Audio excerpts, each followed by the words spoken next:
Hello folks, welcome to Netcruzer. Wow.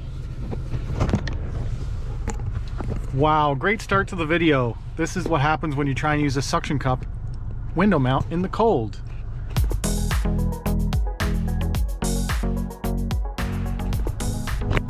See how Hypersmooth is working. Mostly this is going to be a GoPro 8 test in car, 2.7K, 60 frames a second, wide field of view.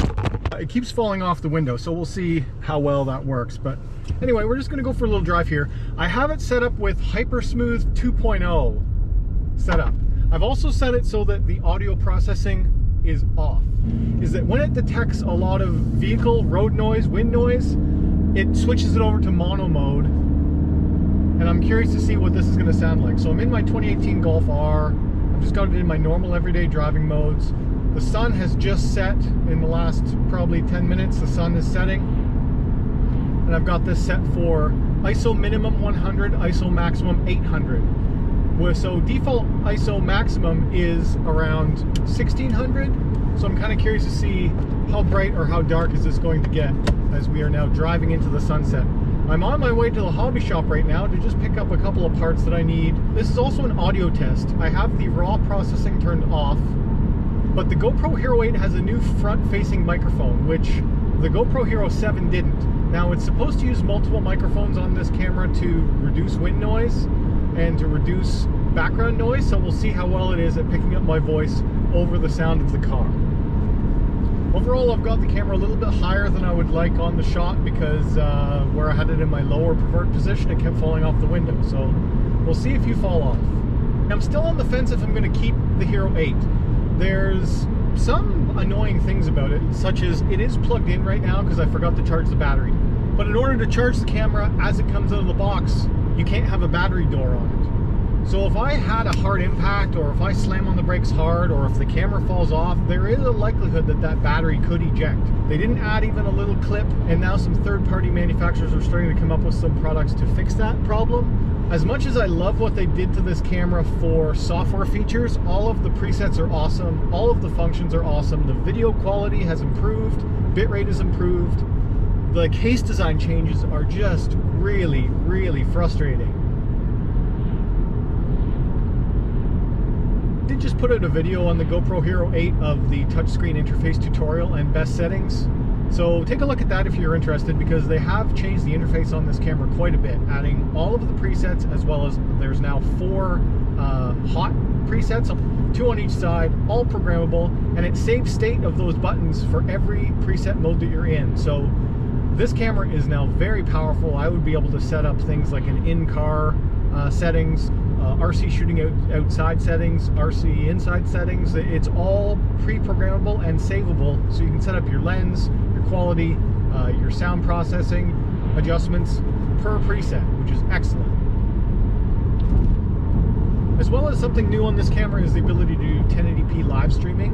Now, I've never done live streaming with a GoPro ever, so I don't really see this as being a marquee feature. If you're going to live stream, most people do it directly from your phone because, I don't know, phones now with the iPhone 11 and a lot of Android phones, you're getting a wide angle lens on a lot of the flagship phones anyway, so why do I want to live stream through a GoPro? It's just one more thing that could fail. GoPros are not known for having the most reliable software, so I would not trust it for a live stream scenario. I don't think it's worth it. If you're going to live stream, do it directly from your phone. But if you do want that GoPro look, then you could try it, but expect it to crash. I would not expect it to stay running. So I've got this set for ISO maximum of 800, and as the sun sets and it gets darker and darker, because from this drive, from the time that I've left to getting to the hobby shop, it should go from this kind of sunset out to almost complete darkness. So we will see how well does that cope at an ISO 800. That is a lower ISO number than I would normally use. Usually I overcompensate and keep it on a high ISO, because to me I would rather have it be a brighter scene and then deal with the grain, because after you do an edit and upload to YouTube, the YouTube processing usually smooths out a lot of the video grain anyway. So if you have a really noisy image, after you process it to YouTube, it looks better. it is always better to try and shoot the cleanest way possible. But for me, I almost prefer to err on the side of being able to see what's happening versus getting the cleanest footage ever. And that's opposite of what a lot of people do, where they're saying set the maximum ISO to 400. To me, that's very dark. You have to have significant light out if you're going to set maximum ISO at 400. I just don't think that's feasible for most people.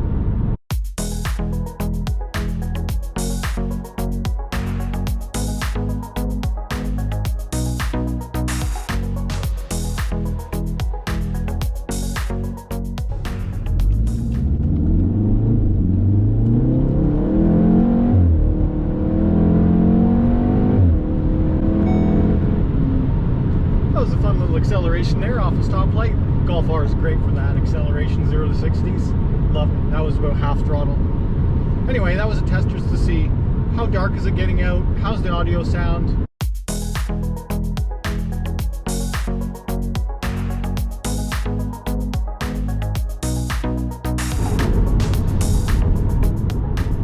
Okay, now I'm just approaching the on-ramp to the highway, so we're going to zip on the on-ramp here and we'll head on our way to the hobby shop. I just wanted to get a sense of Hypersmooth going through the on-ramp and merging into traffic in these low light conditions with the settings that I'm using.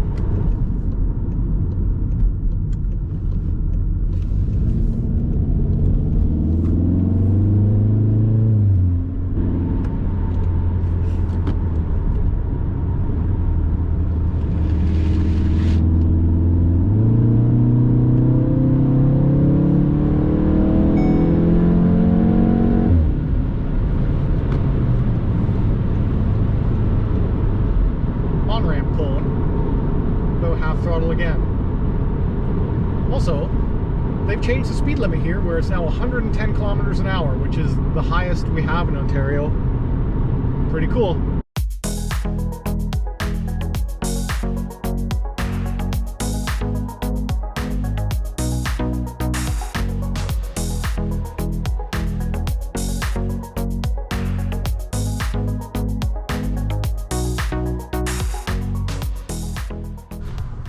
Okay guys, I'm back out of the hobby shop. I've left all the settings the same, so we're still at an ISO maximum of 800. I've got the car roof lights on, and I just wanted to give you a shot of, show you what I got at the hobby shop. So we'll take a look in here.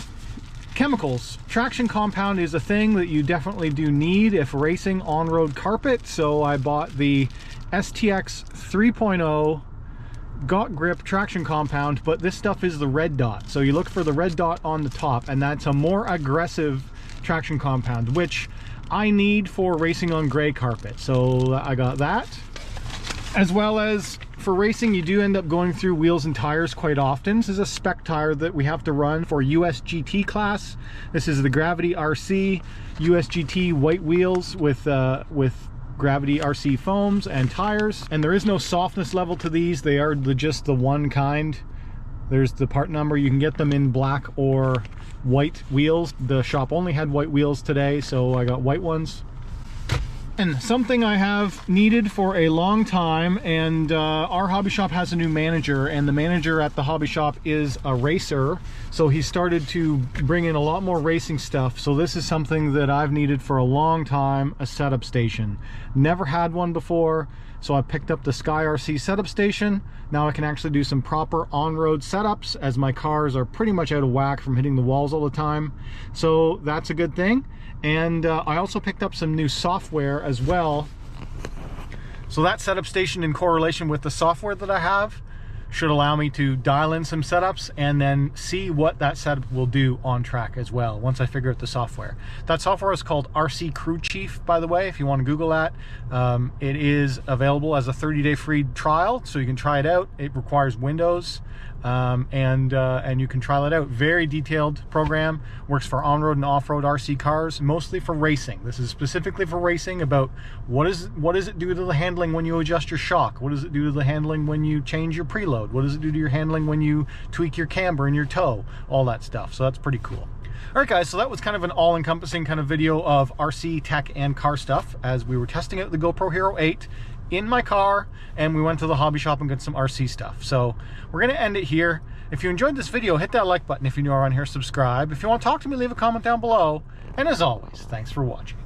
Also, speaking of car stuff, I made a video about these paddle shifters, and I must say I love them.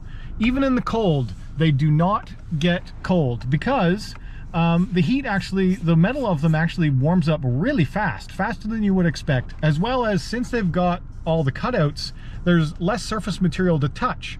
So when you want to fire off a shift, you can just click the very edge of it and you're barely touching anything. So you're not transferring the cold from the paddle to your hands. I actually really like it. All right, bonus car footage there, update on the paddle shifters. Those are available on AliExpress. I'll put a link in the description.